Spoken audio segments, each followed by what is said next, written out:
where does that foresight come from? Like, does it come from the meditation? Does it come from just studying? Where does that foresight come from? Comes from observation, man. You got to be a high level observer in this world, man. I think that if you take the time to pay attention to reality, it will let you know what's happening next. It will let you know what's coming up, man. There's a lot of things that on the horizon for this world, like, World War III. You feel me? The whole world is fighting for their piece of territory, and it's an age of consolidation. When you look across the board, especially when you can look at global affairs, right? Global affairs let you know what's happening and what's going to happen in local affairs as well.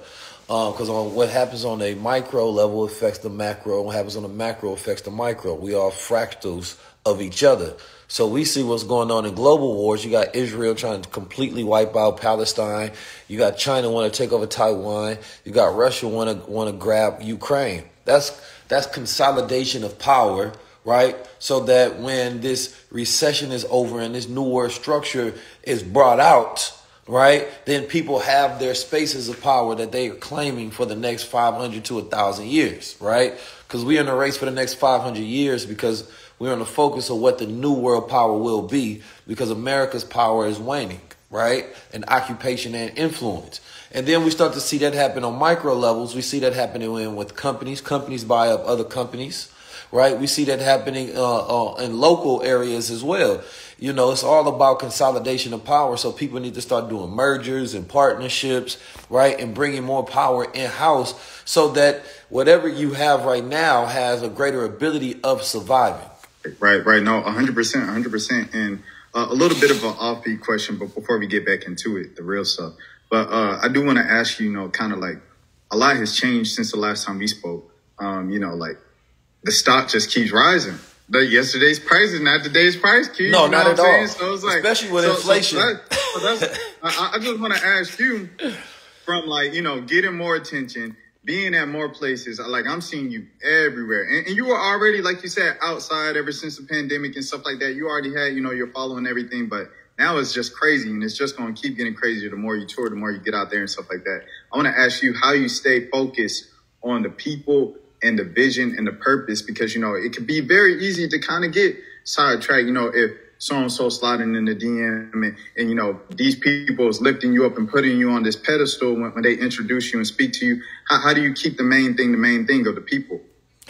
Man, I always been God body, man. I don't care about nobody lifting it up and who sliding in the DMs, man. I've been a God my whole life. So, when you a God, it ain't no higher title than that. You feel me? It ain't an award, it ain't a dollar amount that can supersede what you know about yourself. You feel me? So I grew up in the ranks, man. I grew up learning, I'm a black guy walking this planet Earth. It ain't really much more credential that somebody go give me other than that. So everything else is just demonstration and execution, and then just moving confidently, absorbing more power as we go. You feel me? That's what this melanin for. It's a source of absorption. We take that, then we convert it to something else that we want to utilize it for. You feel me? And, you just get to different levels as you get to different viewpoints as far as what your perspective is and what needs to be done.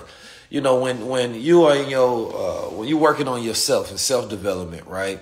You may be reviewing your own issues, problems, shadow self, what's going on with you internally, right?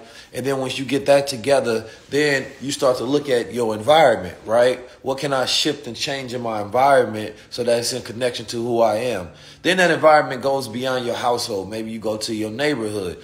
So you get involved in the politics of your neighborhood. Man, so-and-so over here got the power, this person over here. You start thinking about the system in your neighborhood. Then you may go to a different level of power. You start thinking about the city.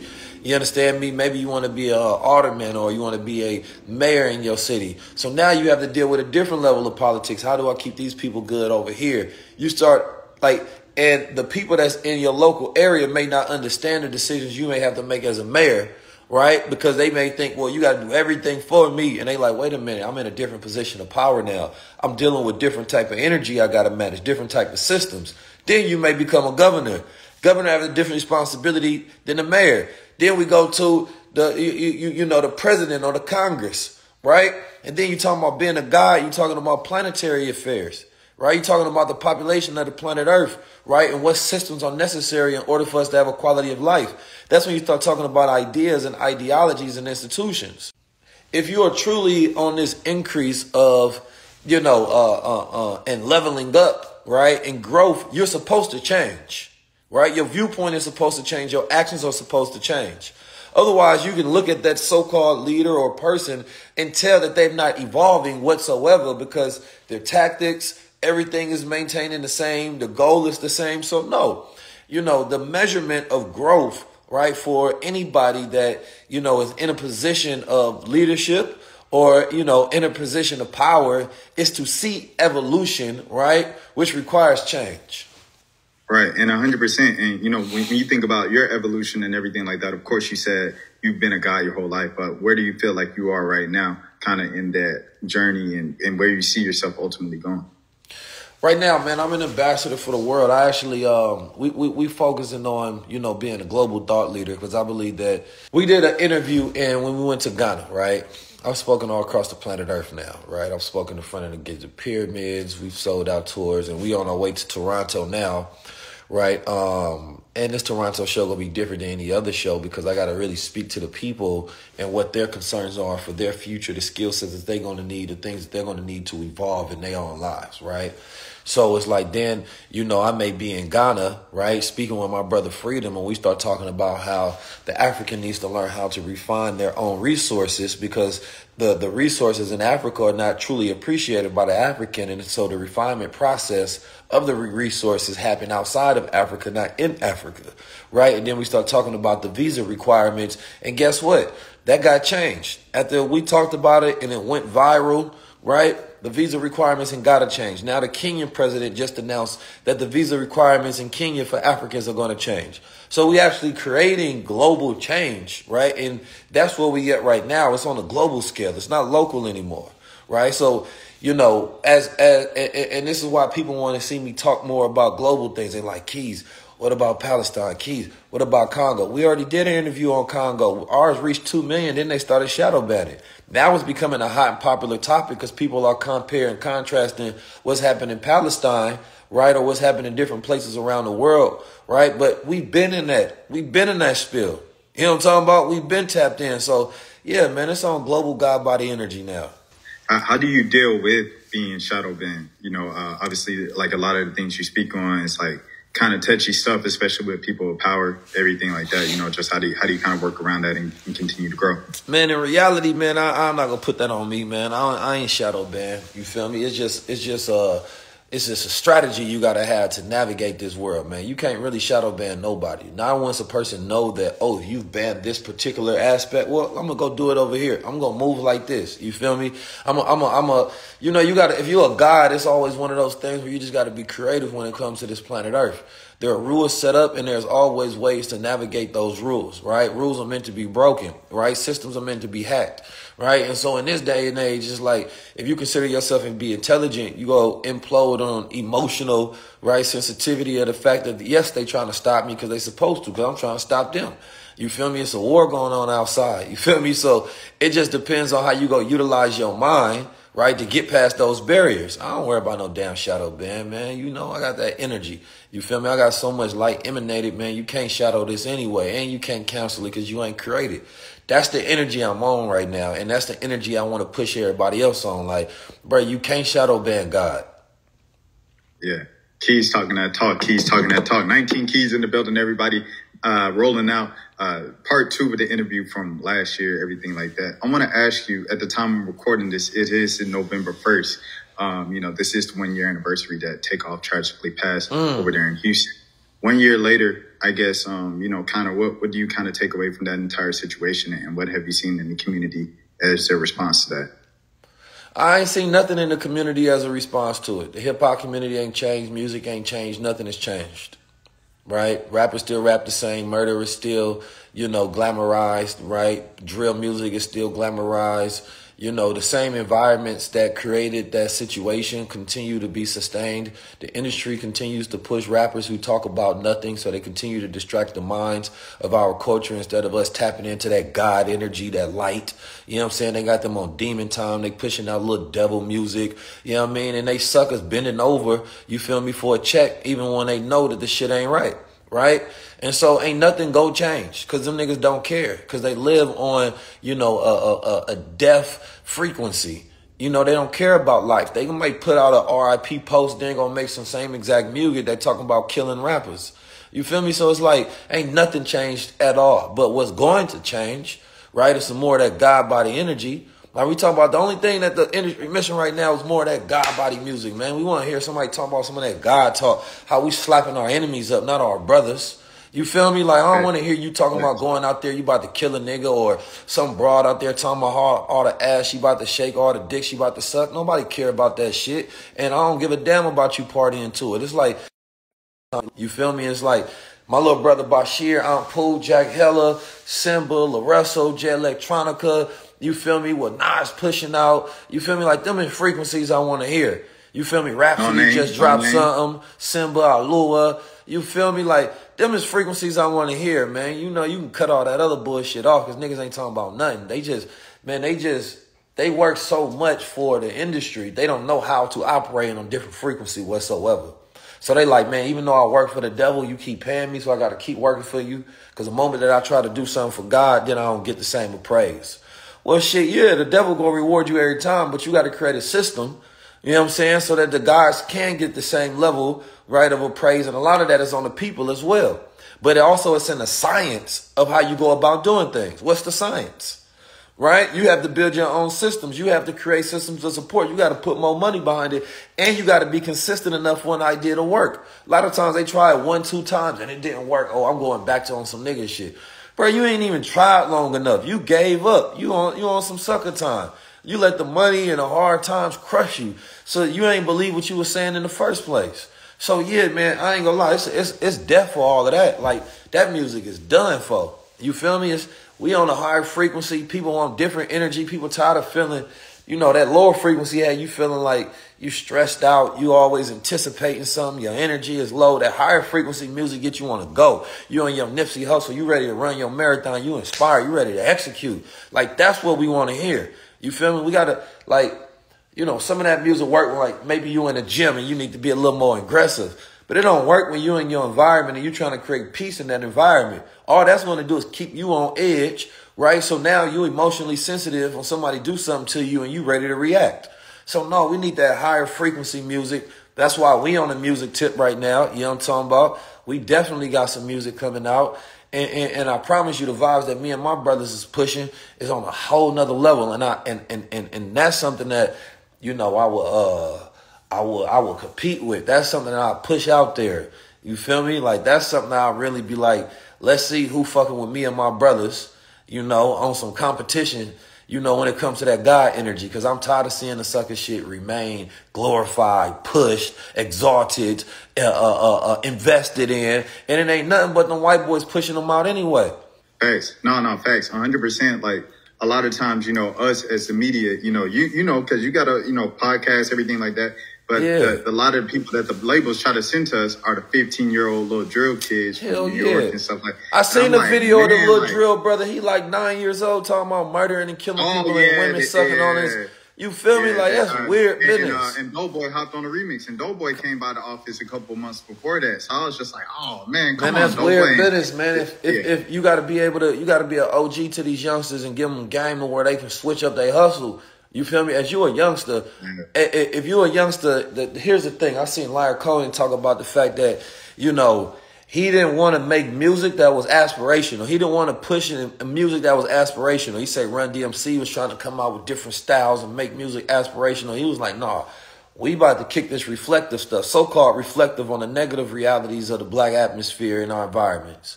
Right? But we now going into a standpoint, and this is what I'm stamping this right now. Right? For the future, all music got to be aspirational.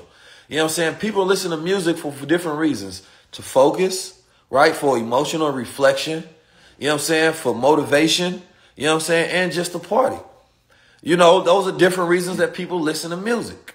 Right? But now we going into that era. It's like, we ain't got to, I don't want to hear niggas talking about, oh, I make the music, that's all I see. Well, what you want to see? You ain't got nothing in your head but death and destruction.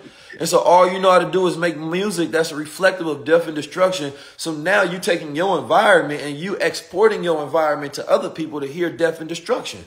No, we got to make music that's reflective of what we want to see in our reality. Not just trauma-based music, but music that heals you.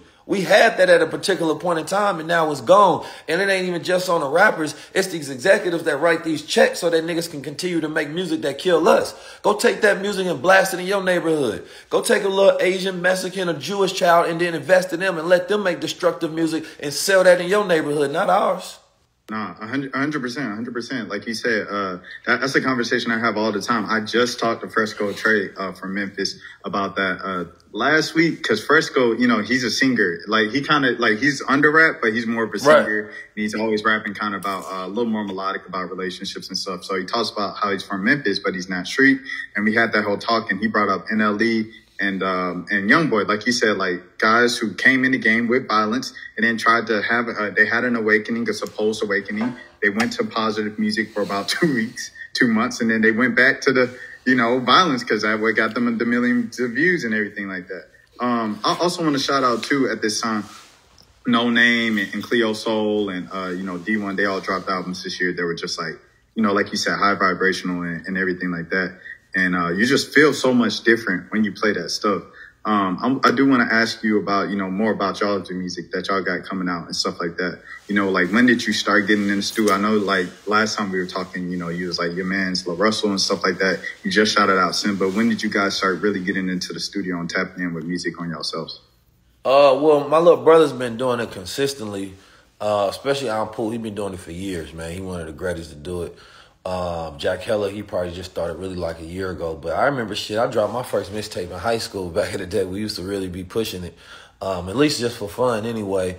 And then we used to battle rap in the streets. You know, that's where I feel like I've always was able to get some of that lyrical exercise. That's why I feel so confident just stepping out there now, being able to communicate. You know, wait, hold on, Keys. Can we get one right now? Can we get a verse right now? Can you get a verse? Let me see. Can we get a verse right now? Now you trying to get some exclusives. He trying to get some exclusives. He trying to get some exclusives. Man, we got Keys in the building. Keys, by the way, he said he already freestyled in L.A. He gonna freestyle now for Rolling Out. Let's get it, man. I didn't say I was gonna freestyle. You asked me to freestyle. Those two different things. Hey, Keys gonna give us a verse. Keys gonna give us a verse. All right. I'm gonna be quiet. I'm gonna let you have the floor. Here you go, Keys. Nah, so you know. We had, we started off doing this, you know what I mean? We started off freestyling. We started off pushing this. This was the energy that we've been on, you feel me? And recently I just got back in the studio, you feel me? I think just for the last 2 months, I was in there with not La Russell, but Rance 1500, man, Grammy Award winner. You know, he put everything behind, you know, Nipsey Hussle and things of that nature. And so now the music is just about curating the soundtrack to the movement. You feel me? That's what it's about more than anything. It's about curating the soundtrack to the music. Matter of fact, we got a song out with me and my little brother right now on iTunes. It's called Shaman. You know what I mean? And people can go listen to Shaman right now. And that's one of the ones, you know, that I heard from him that he had. And I was like, let me just hop on there. You feel me? But, you know, I could play some music. That ain't no problem. Yo, go ahead, play something.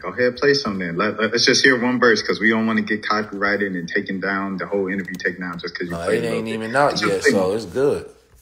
Okay, here we go. Keys about to play us on Rolling Out exclusive. You know what it is, man.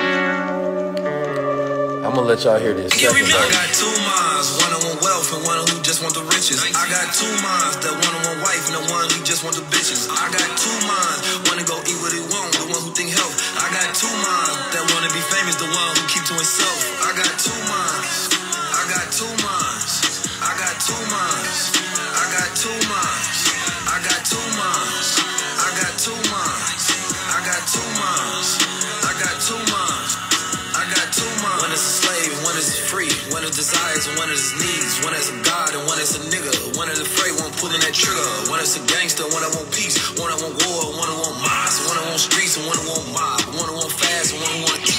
One that be ready, the one that be heavy. They talking a lot, that's one is a wolf. The one that you feed is the one that's go bark. The one that's go move when you on that hunt. One that don't play no games, don't talk that, cause y'all know what I will go do. I might whisper, I might shout, but y'all gon' I got 2 minds, one that want wealth and one who just want the riches. riches. I got two minds, the one who want wife and the one who just want the bitches. I got two minds, one to go eat what he want, the one who think health. I got two minds, that want to be famous, the one who keep to himself. I got two minds.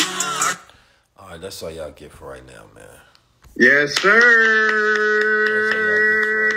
That's just that's exclusive right there. I'm rolling out, man. Hey, yo, hold on. But you know, I had to, man. Yo, that was like, I ain't gonna lie, that threw me off. Cause it was like, I was expecting, like you said, like higher frequency, everything. So I'm expecting like something like you say, J-Elect, something kind of a little more. And I was like, okay, this is like, you could party to this. You could party to this. You can have a good time. I'm from California, man. We gonna have variety, man. We gonna have all of it. That's the whole thing. Like, don't have no expectations, man. You just gotta just step into it. You feel me? Like, I you know what? When we was younger, we was always taught like, don't go to the club, don't do this, that, and the third. But they never gave us no alternatives. You know what I'm saying? Right. So it was like, I want to make music to where I ain't telling you don't listen to no bops. I ain't telling you to not go vibe, but like, let's make an alternative for it. You know what I'm saying? Right. So I think that that's a better way of leading people on to something else. It's like, people go out. You feel me? But do you got an alternative to where they can turn on? Because they ain't going to be able to turn on, you know, high frequency conscious music in the club to where they vibing to it like that. That ain't what the youth will want to hear. That ear got to be a gateway drug to that. You feel me? Yeah. So it's like, what's that gateway to it to where they not even realizing it, but they listen to something that's put something in their head though at the same time, but they really just bopping to it. So it's like, that's always been my style. My style ain't never been, you know, I'm just going to show up on some squares, super preachy. Like, no, man, it's, you feel me? It's always, we going to give you that energy. And that's what it's about. It's about giving you that energy and allowing you to transition, but at a higher level. Like, we ain't trying to make it a lesser. No, I want the new music to be better than, like, you know what? I ain't going to lie. This slap harder than that. You feel me? And a lot of those guys don't know how to create music that actually still slap hard, because when they start making the so-called positive music, it be whack. Yeah, no, thanks. They don't want to put that same energy in it because they ain't never had the type of energy. I got my God body energy, right? It's higher form than nigga and gangster energy, right? But when they think about doing positive, they go into a square energy. They don't go into a gangster energy. They don't push it. Yeah. You feel me? Yeah. So salute to Ye. Salute to Ye. Once Ye went clean and everything like that. Like, Donda still sounded good, and he didn't cuss him. Ye know how to do it. You feel me? You know what I'm saying? Because he take his time to really go into that space. You feel me? And be like, I'm not just pushing it like, now I'm pushing a hard line on this. Like, I'm putting a line in the sand like, this better than y'all's. You feel me? So, yeah. 100%. What else you really have going on right now? Like what else you want to highlight? You know, you kind of touched on a lot. We're running out of time here. Free today, education. We working on we got some huge announcements around free education, man. Just trying to create opportunity for people to have free education in the future, to get access to education that they need, you know, curriculums that they need, textbooks. We working on sponsorship for textbooks, people that want to help sponsor and getting textbooks out. And these textbooks are textbooks that's based on like skill sets and curriculums that we need in the culture, not like the ones from school. But also within these textbooks, it's like you can scan them and they got courses. So we got a nonprofit that's been working, you know, to work with other different companies that's going to help us be able to teach the culture for free. We're working on mentorship programs, the high level order programs. So, you know, people that want to get their brand built, you know, like really helping people with their media side. We got high level media where we do consultancy, help people push out their shows, help them with the creative, come in and, you know, help train their team so they can get the type of results that we get, high level conversations. If you notice what we do, we know how to make this work. We put out high level conversations. It's a show for the culture that's educational, inspiring, you know, and at the same time, you know, we compete with the big boys. We compete with Revolt. We compete with BT. We compete with, you know, all of the big shows that you can think of out there. That's the type of numbers we doing. But what we doing is informational, educational, inspirational. How can we know how to do that? Because we put a science behind it. So people come in, they tap in with the science. You feel me? And then we teach them how to do the same thing. And or we got a way to be able to, you know, do that production for you. So we working on a lot of different things about creating our own platforms and things of that nature. It's like, you know, one piece at a time, you know, it's all in divine order. And then, of course, we always speaking across the planet to tap into the minds of those who need that high frequency. No, 100%. And salute to you, Keys, on everything you're doing. Like, I remember last time we talked and you were giving more specific details, kind of like on like building that brand and building that presence. You know, how do you get speaking engagement? How do you do this? How do you do that? Well, get a podcast, get an ebook, post consistently across all platforms. Mm-hmm. Like, you know, like it's like that free game that you give already. Like, I already know that the course is going to be, you know, just that and so much more. You know what I'm saying? So like, I appreciate everything that you've been doing, everything that you continue to do, not getting lost in the power and having a power trip and just going all out for the money because, you know, you reached a certain point, staying level headed, staying around the right people. Tell the manager I said what's up as well. Best of luck on this tour. Absolutely. And anything, where can the people tap in with you, Key? Man, they go to 19keys.com. /tour, 19keys.com/events. Come when you go to my IG, join the broadcast channel because that's where I'll be more consistent in posting. We be pushing out a little more things over there. So make sure y'all tap in. You go to Crown Society, tap in for the gear. You want to represent some of that God body energy. You feel me? Music will be coming soon. And we got something called High Level Land coming soon. I ain't going to talk about. We're just going to put that out there. You know what I'm saying? High level conversations. Make sure y'all watching. All right. 19 Keys. You heard it here first. I appreciate the time so much, brother. Until next time. And as always, please take care of yourself. I'm Rashad Milligan. Peace out. Peace to the God.